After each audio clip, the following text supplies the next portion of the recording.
What's up, everyone? Welcome to Program Your Remote.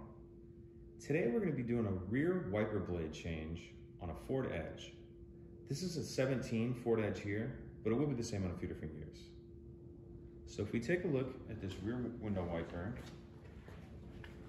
what we're going to want to do is on this piece right here, this is the actual wiper blade. We're going to push down on that, and then we're going to grab this arm and kind of pull up at the same time. And that's going to allow that to pop off there.